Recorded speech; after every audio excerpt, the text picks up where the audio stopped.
Boa noite a todos, sejam bem-vindos. Um minuto de silêncio. Eu vou ler um trechinho do livro Convites de Sheila. Mediunidade. Mediunidade com Jesus é serviço em favor da consolação e do esclarecimento. Não é a variedade dos recursos psíquicos que forja o bom médium, mas sim a sinceridade e o amor com que se devota ao trabalho. Todas as expressões mediúnicas são importantes, quando canalizadas para o amparo dos sofredores e o esclarecimento dos ignorantes. Entretanto, quando motivados pelo personalismo e a curiosidade, transformam-se em fator de risco, representando queda inevitável.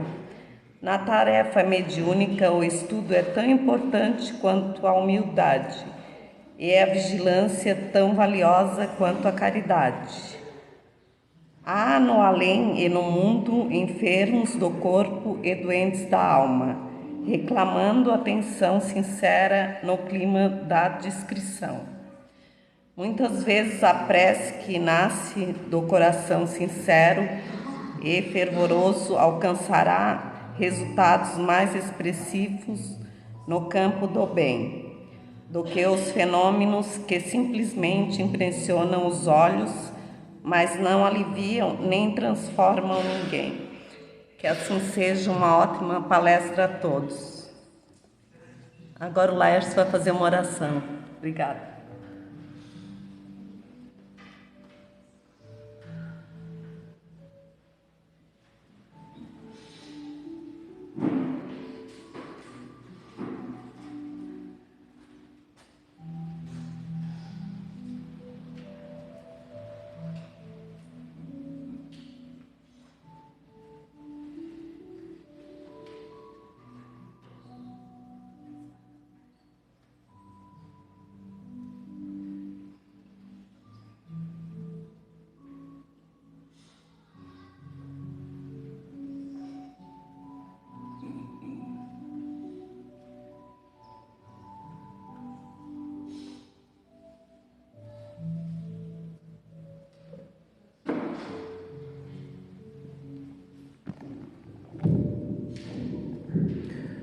Prezados irmãos, boa noite a todos. Sejamos todos bem-vindos. Aqueles que estão vindo pela primeira vez a esta casa, sintam-se fraternalmente abraçados e acolhidos por todos nós, encarnados e desencarnados. E que juntos possamos desfrutar desses breves instantes que aqui estaremos para partilharmos das orientações, das mensagens, dos esclarecimentos espíritas. Para tanto, vamos nos recolher, fazer silêncio na alma, em nossos pensamentos, adentrando em nosso quarto íntimo, para na nossa linguagem elevar os pensamentos, agradecer a Deus por esta oportunidade concedida de aqui estarmos. Obrigado por mais esse dia, Senhor, em nossa experiência reencarnatória, a qual rogamos ainda mais a assistência dos bons espíritos para nos ampararem, nos fortalecerem, nos envolverem sempre nos melhores pensamentos, nas vibrações superiores, promovendo bem-estar e conforto a cada um de nós. Que sejamos todos aqui abençoados pelas forças do bem que nos assistem e desfrutarmos de tudo quanto ocorre enquanto aqui estamos. Que a paz esteja em nosso íntimo, hoje e sempre. Com esta prece, com gratidão, pedimos a permissão aos bons espíritos para iniciarmos a exposição doutrinária da noite de hoje, dizendo que assim seja. Conosco nós temos a alegria de receber Joel Lorenzoni, que vem de Laguna, trabalhador lá na Seara dos Pobres, né, em Laguna, e que nos brinda hoje com a sua presença e com a sua fala. Que Jesus o abençoe. A palavra é sua.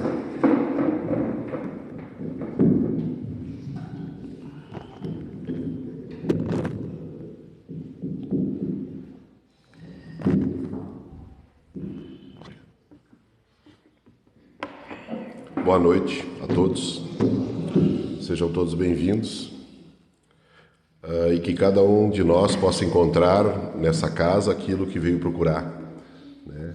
Esse encontro com Jesus Cristo, que possa nos trazer tudo aquilo que é necessário para o nosso melhoramento, entendendo-se sempre que nem sempre o que é necessário para a gente é aquilo que a gente realmente gostaria de receber. Porque Deus, como um Pai amoroso, Ele nos dá aquilo que a gente precisa e não aquilo que a gente quer.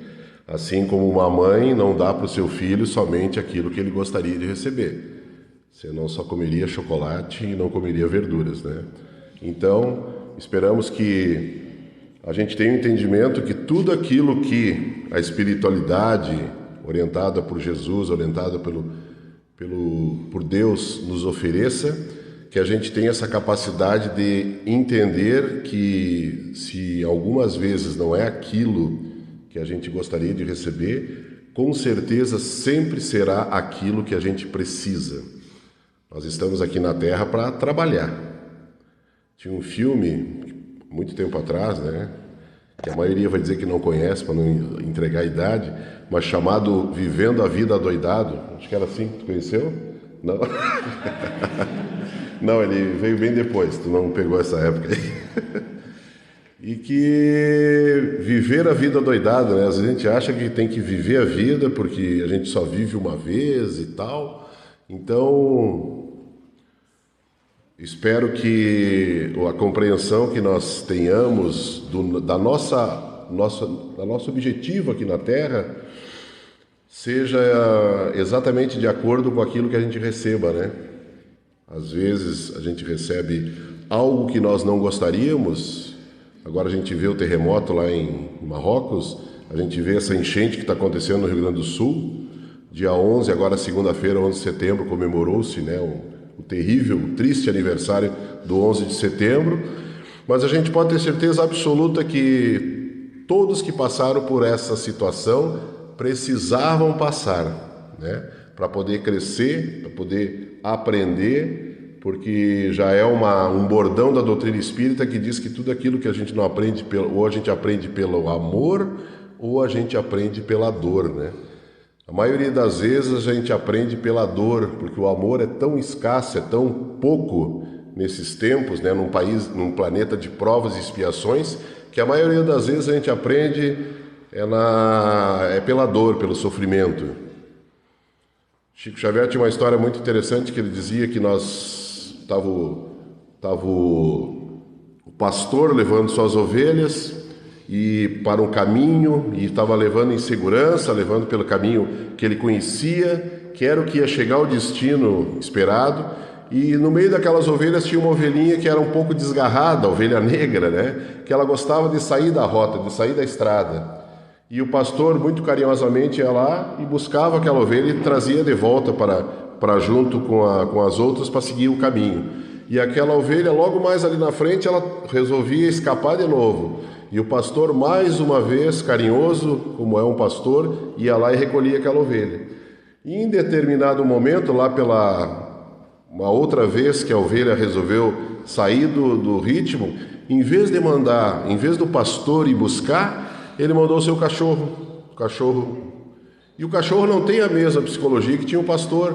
E o cachorro vai lá e morde a ovelha, pega por onde os seus dentes conseguiram prender a ovelha e traz ela arrastada contra a sua vontade. E dali para frente aquela ovelha nunca mais saiu do rebanho. Então, ou é o amor que nos conduz ao caminho certo, ou é a dor, ou é o sofrimento, né? Mas podemos estar confiantes de que se nós estamos sofrendo agora, é porque Deus está nos guiando, está nos orientando. Então a gente tem que ter a resignação, tem que ter essa compreensão que às vezes é difícil. Quando é nós que estamos sofrendo, a gente até pode entender, ter essa compreensão. Agora, quando é um filho, né, quando é alguém que a gente gosta muito, aí fica mais complicado. A gente tem que parar, tem que reler o livro dos Espíritos e conseguir entender, meu Deus, como pode isso estar acontecendo, né? Porque, como disse Raul Teixeira, palestrante de Niterói, que ele disse assim: a gente tem fé enquanto Deus está matando o filho dos outros. Quando Deus começa a matar os nossos filhos, aí a nossa fé balança. Então, quando as coisas acontecem de ruim para as pessoas ao nosso redor, a gente diz, não, faz parte das leis de Deus. Quando começa a acontecer com a gente já começa a achar que Deus não é tão justo assim, né? Então, acredito que a doutrina espírita, a leitura, o estudo, a compreensão e principalmente a prática da doutrina espírita, ela serve como um instrumento, ela serve como uma ferramenta para transformar esse nosso pensamento, para mostrar que as coisas, para nos ensinar que as coisas que acontecem conosco são as melhores que um pai daria como uma provação, como um aprendizado de um filho. Ou vocês todos que são pais e mães dariam algo que não fosse de bom para o seu filho? Com raras exceções, né? Nós estamos num planeta, como eu já falei, bastante atrasado, mas com raras exceções nós damos para os nossos filhos aquilo que nós achamos que seja o melhor para eles. Mas pessoal, eu não vim falar sobre isso aí. Eu vim falar sobre um tema bastante interessante que na Revista Espírita de dezembro de 1863, mais ou menos 6 anos depois que foi lançado o Livro dos Espíritos e do lançamento da primeira edição da Revista Espírita, Kardec faz um artigo em que ele publica os rumos que o Espiritismo iria tomar.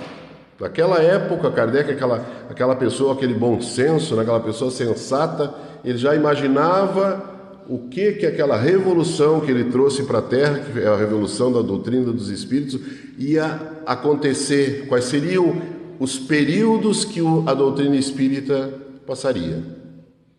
E ele dividiu em 6 períodos: o período da curiosidade, o período filosófico, o período da luta, o período religioso, o período intermediário e o período da regeneração social.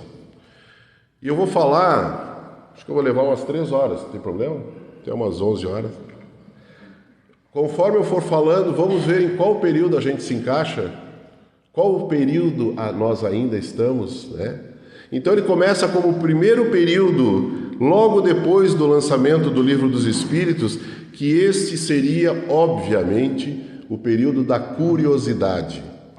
O período da curiosidade, que as pessoas iam se aproximando daqueles ensinamentos, daquela nova filosofia, mais por curiosidade do que propriamente por alguma outra razão. Muitos leram aquele livro para poder criticá-lo, muitos estudaram a doutrina espírita para encontrar um furo, encontrar um erro, mas as pessoas, e como foi naquela época, né, o período da curiosidade. Como é que Allan Kardec teve o primeiro contato com os espíritos? Kardec, primeiramente, não era religioso, não era um fanático, não era pastor, não era nem médium, nem mediunidade Kardec tinha. Ele era um pesquisador, ele era um cientista, bastante conhecido na França, mas tão conhecido que ele teve a humildade de, quando ele lançou o Livro dos Espíritos, ele botou não o seu nome, Hippolyte Léon Denisard Rivail, mas ele colocou o nome, um pseudônimo, Allan Kardec, que é para as pessoas que se interessassem pela literatura, pelo novo livro que ele se interessassem pelo conteúdo, e não porque era ele um eminente já escritor, pesquisador, pedagogo. Então ele era uma pessoa muito prática e muito cética, e convidaram ele para assistir o que na época, não só na França, mas em todo o mundo, já era uma novidade, que eram as mesas que giravam, eram as mesas que davam pancadas, e ele relutou bastante para ir para assistir uma sessão dessa situação, porque ele achava que não podia, e ele mesmo dizia que enquanto não provarem que uma mesa, que um pedaço de madeira tenha nervos para pensar, eu não vou acreditar que seja. Mas resumindo, porque afinal acho que todos conhecem essa história, ele entra em contato através do convite de uma pessoa de sua confiança, através do convite de uma pessoa que ele respeitava, que tinha credibilidade, e ele começa a assistir aquelas sessões, e até que em determinado momento um espírito, até então ele não sabia o que era, que se comunicava e disse assim: nós somos os espíritos daqueles que viveram aqui na Terra, porque só quem morre é o corpo, o espírito continua sempre vivo. E aí Kardec começa a se interessar, e já virou ciência. Kardec jamais teve o intuito de descobrir uma nova religião, uma nova filosofia. Ele teve o intuito de pesquisar o que era aquele novo fenômeno, o que era aquilo que estava acontecendo. Então foi o período da curiosidade, porque as pessoas tinham mais curiosidades pelos fenômenos espíritas do que propriamente pelos ensinamentos que deles provinham. Como até hoje, muitas pessoas ou vêm no centro espírita querendo ver algo fantástico, ou não vêm por medo que aconteça algo fantástico dentro de uma casa espírita. Então, Kardec, através dessa pesquisa, desse seu estudo, do contato com médiuns, porque Kardec, como eu falei, não tinha mediunidade, Kardec não recebia comunicação nenhuma, mas ele fazia as perguntas, fazia os questionamentos e fazia uma organização das respostas dos espíritos. Nem tudo foi perguntas e respostas. Do Livro dos Espíritos, que tem 1019 perguntas, não foi 1019 questionamentos que Allan Kardec fez, mas ele também, logo no início, quando ele se interessou dessa nova ciência, desse novo fenômeno que estava acontecendo, ele recebeu de um amigo 50 cadernos de psicografias, e ele leu aqueles 50 cadernos, e como ele resolveu fazer o Livro dos Espíritos de uma forma didática, que eu acho que isso aí foi uma sacada do Allan Kardec, ele fez de uma forma sensacional, que é perguntas e respostas. Perguntas e respostas. Se eu quiser hoje ler 2 perguntas e fechar o livro, eu fecho. Amanhã eu leio mais uma maneira fácil de tu ler o Livro dos Espíritos, Imagina se o Livro dos Espíritos tivesse 300 páginas e apenas 2 capítulos. O primeiro capítulo tinha 150 páginas, é difícil de ler, mas ele fez de uma forma extremamente didática, perguntas e respostas. Tu pode começar a ler o livro de trás para frente, se tu quiser, vai dificultar um pouquinho. Nem todos foram perguntas que Kardec fez. Ele pegava aqueles textos e transformava em perguntas para ficar mais fácil a nossa assimilação. Então ele pegava um texto, digamos, sobre Deus, que é Deus, como ele se manifesta, quais são os atributos, e ele pega aquele texto lá com 30, 40 páginas e ele transforma em perguntas e respostas. E o que atrai as pessoas, o que atraíram daquele período, foi o período justamente pela curiosidade. A gente entra para o espiritismo pela dor, pelo amor ou pela curiosidade.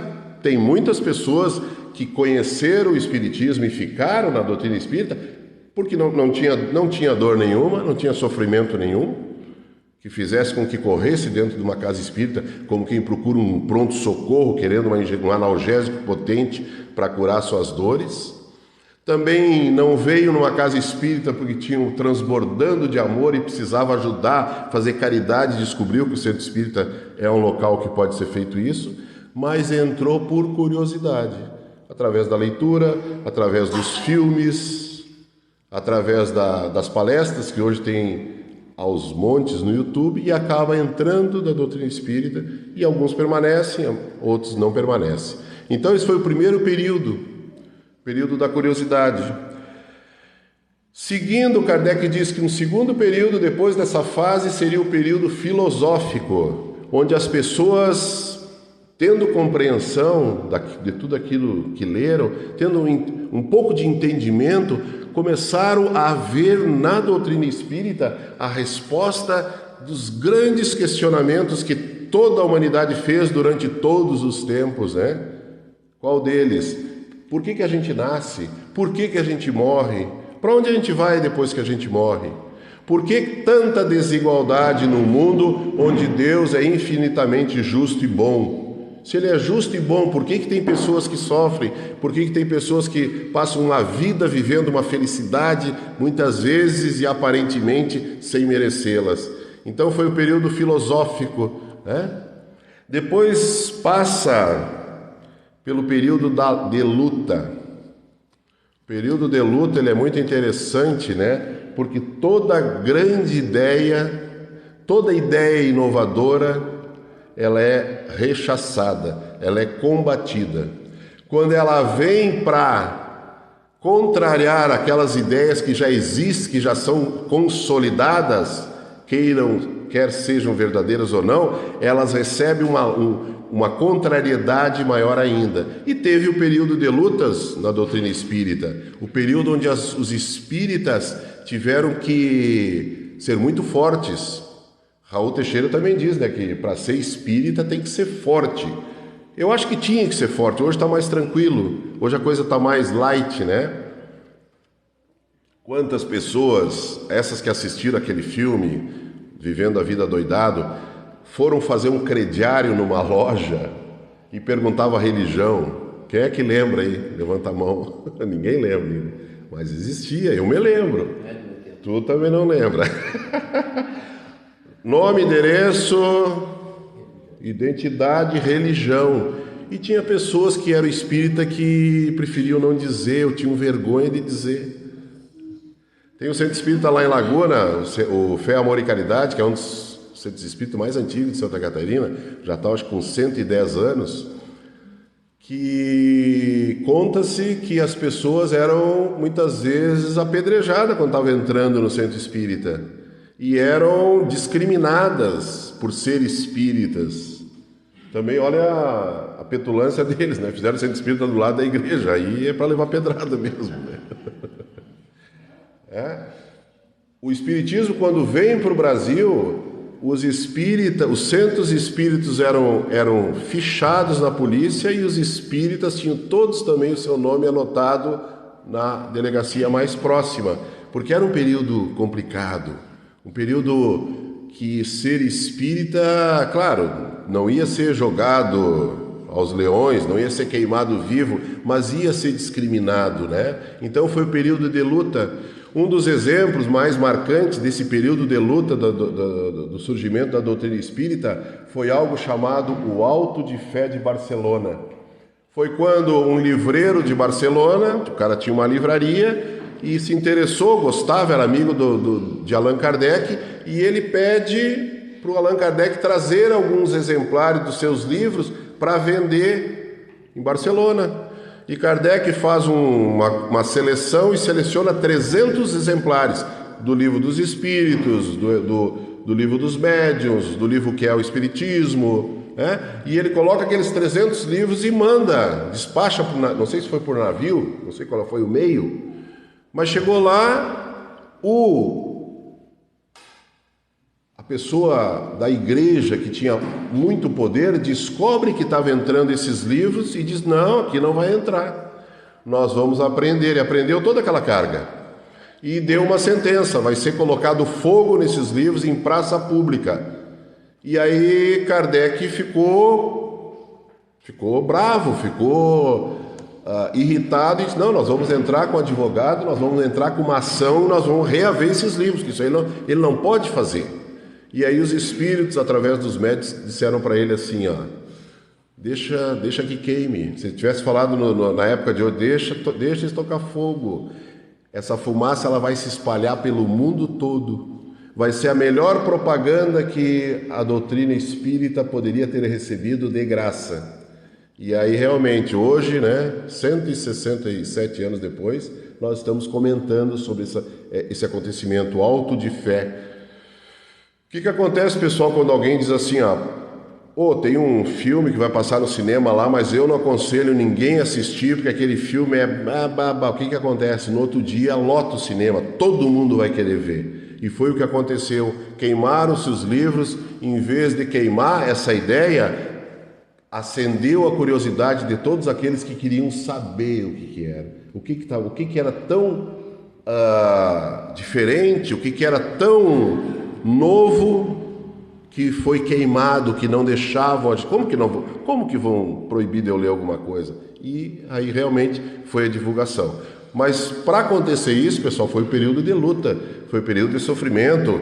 Quem assistiu o filme Kardec, a gente vê que ele era rechaçado, ele era ironizado.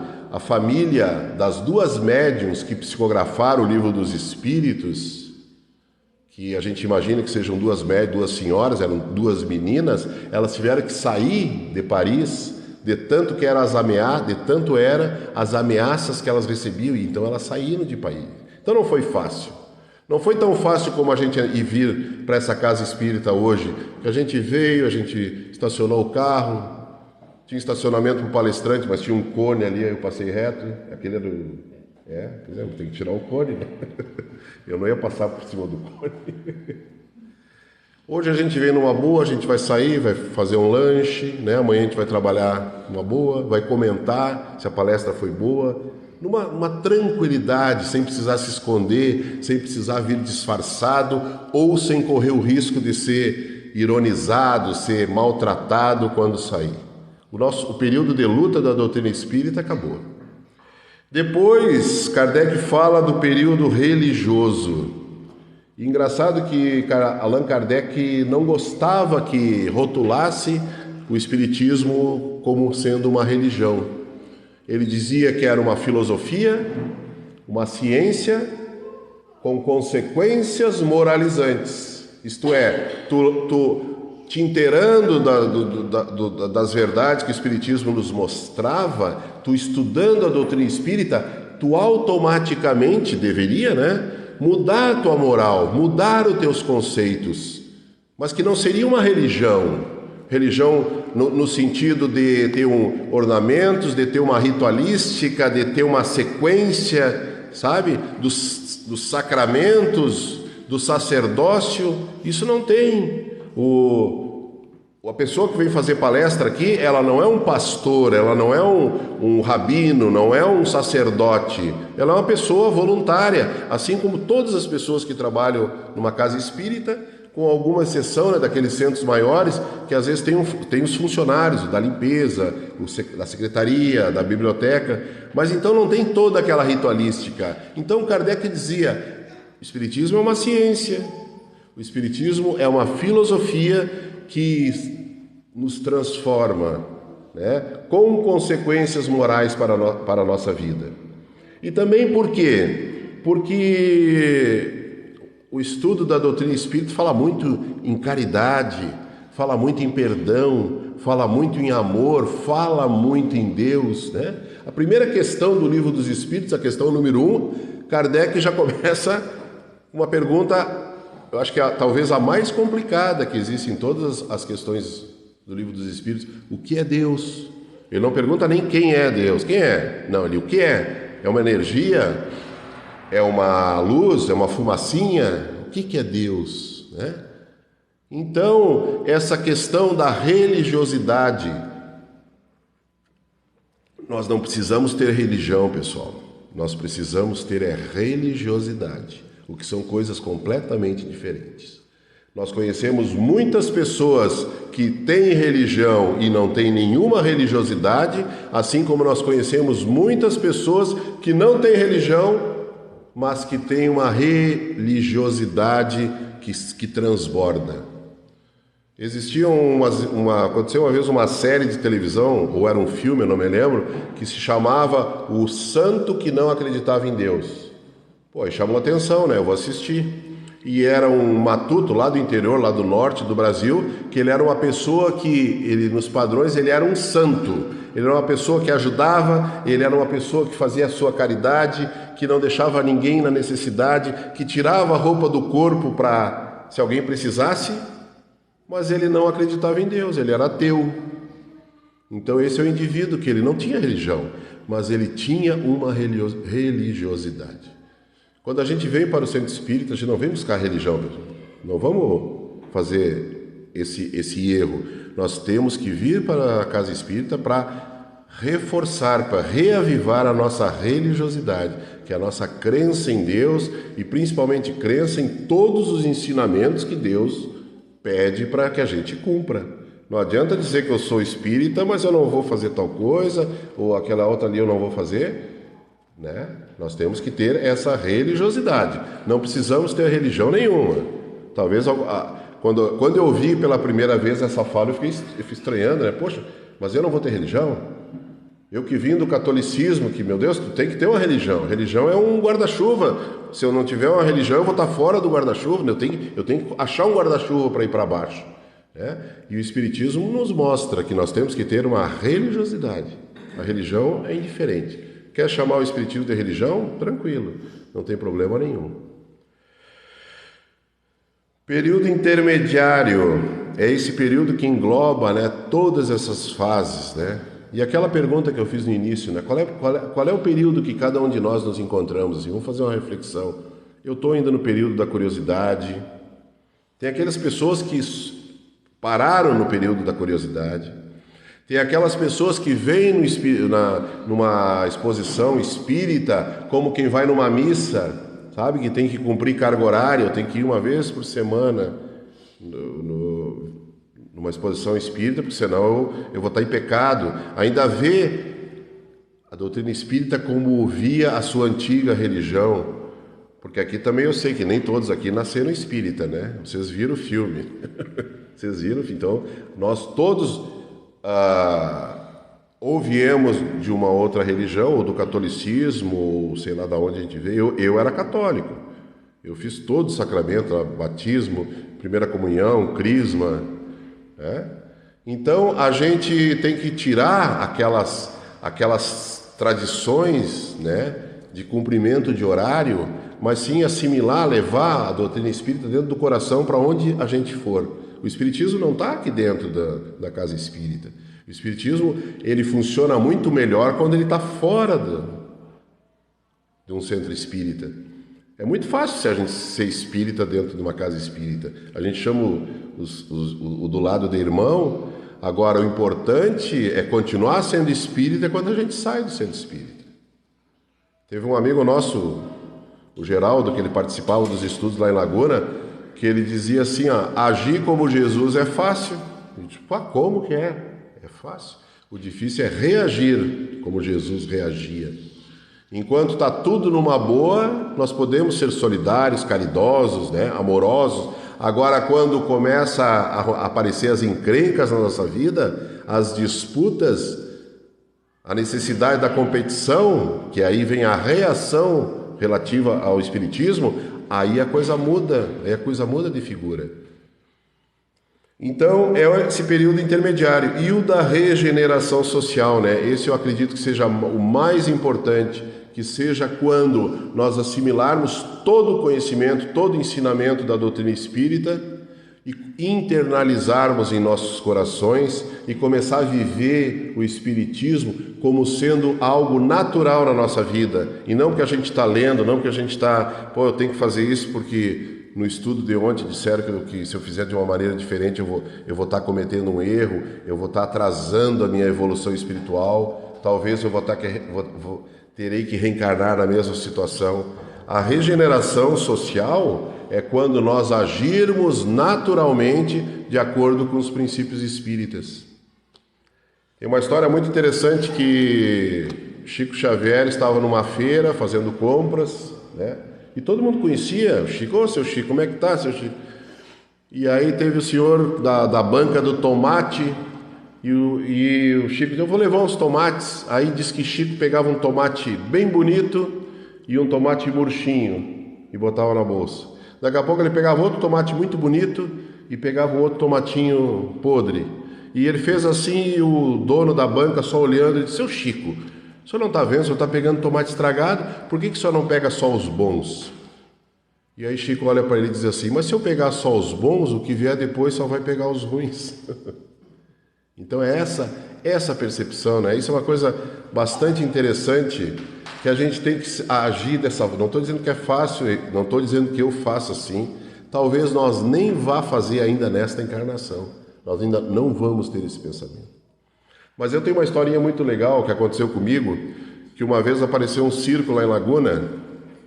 O circo já tinha estado em Laguna acho que umas 5 vezes. E sempre que ele chegava, ele botava uma placa assim: pela primeira vez no Brasil. Um circo que a gente vê que não saiu de Santa Catarina. Pela primeira vez no Brasil. E aí a minha mulher foi no circo com as minhas gurias, entraram, e eu não deu tempo para mim ir. Eu ia chegar atrasado: não, vão vocês, eu não vou. Mas aí eu sei que deu um negócio lá que eu consegui, deu tempo, né? E aí eu cheguei na bilheteria e disse: aconteceu assim, minhas filhas e minha esposa estão lá dentro. Se eu encontrar elas, eu venho aqui e compro o ingresso. Eu não vou comprar, chega lá, vai que elas não vieram, não sei, né? Aí eu vou perder o ingresso. E a senhora do carro: não, pode ir. Aí eu entrei. Quando eu entrei, procurei. Quando encontrei elas, assim, apagou a luz. Ia começar o espetáculo. E aí eu pensei: eu posso ficar, né? Ou eu posso ir lá comprar o ingresso, né? Mas eu pensei: não, eu vou lá comprar o ingresso. Lógico, né? Peguei, voltei, saí, fui lá e comprei o ingresso. Assisti o circo, muito legal, muito bom. Segunda-feira eu estava no meu trabalho, daqui a pouco chega uma senhora com uma menina querendo fazer um tratamento. Eu sou dentista, querendo fazer Ela botava aparelho e cada cidade que o circo falava, ela fazia uma manutenção. Eu disse para ela: tu não vai terminar esse tratamento nunca, mas tudo bem. Não, mas então tá. E aí eu disse: que legal, vocês não são daqui de Laguna? Não sou. Mas o que vocês fazem? E aí a senhora disse: não, a gente faz o trabalho ali naquele circo ali que está aqui. Eu disse: que legal, sábado eu fui no circo. Ela me olhou e disse: eu sei, foi tu que foi lá, entrou, voltou e comprou o ingresso. E eu fiquei imaginando a pessoa, se eu não tivesse comprado ingresso, né? Então, se a gente não faz por amor, pelo menos que a gente faça para se livrar da dor, né? Pessoal, queria agradecer vocês terem me escutado, dizer que se a gente não está fazendo a coisa certa, pelo menos nós estamos no caminho certo, né? Agora depende de cada um de nós a maneira que nós vamos aproveitar essa oportunidade que Deus nos colocou de estarmos no caminho certo, que o caminho certo não é o mais fácil, mas depende de cada um de nós, né? Aproveitar ao máximo todas essas oportunidades que a espiritualidade nos dá todos os dias. Muito obrigado a todos, que a paz de Deus acompanhe todos vocês no retorno às suas casas.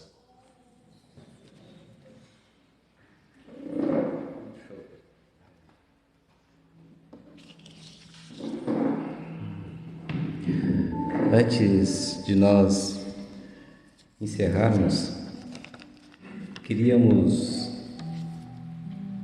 convidá-los a todos para o seminário que vai ocorrer no dia 28 de outubro, aqui no Parque Ambiental Diamante.